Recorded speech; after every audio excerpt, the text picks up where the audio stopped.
लोग पूजा इसलिए नहीं करते कि भगवान मिले, बल्कि इसीलिए कि भीतर झांकना न पड़े। मौन कोई साधना नहीं, मौन तुम्हारा स्वभाव है, वो वही है।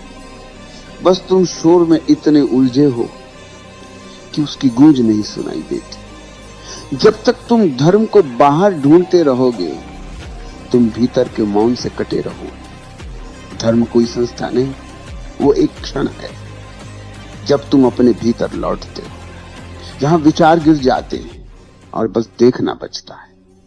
सत्य को जानना नहीं, सत्य को होना पड़ता है, और होना तभी संभव है जब तुम किसी विचार, किसी देवता, किसी पहचान से नहीं बंधे हो। ये विरोधाभास समझना जरूरी है कि जब तक तुम धर्मी कहलाने की चाह रखते हो, तुम अधार्मिक हो। जब तुम धर्म की इच्छा भी छोड़ देते हो, तब धर्म घटता है, क्योंकि धर्म इच्छा से नहीं, अनुपस्थिति से जन्म लेता है। यही कारण है कि भगवान की खोज करने वाला नहीं पाता, और जिसे खोजने की जरूरत नहीं, उसे मिल जाता है।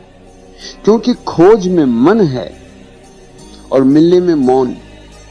अब तक तुमने हर दिशा में भगवान को खोज लिया, मंदिरों में, ग्रंथों में, गुरुओं में, कभी मूर्तियों में, कभी शब्दों में। पर क्या तुमने कभी उस जगह खोजा जहां से खोज की इच्छा उठती है?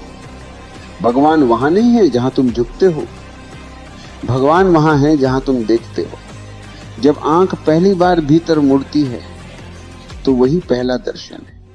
जो बाहर झुकता है वो धर्म का अनुयायी है, जो भीतर झुकता है वो धर्म ही बन जाता है। यह यात्रा भीतर की ओर कठिन नहीं है, बस हम कठिन बनाते हैं।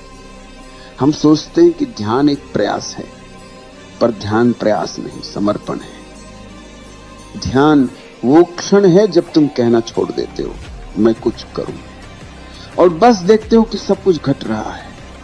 जो भी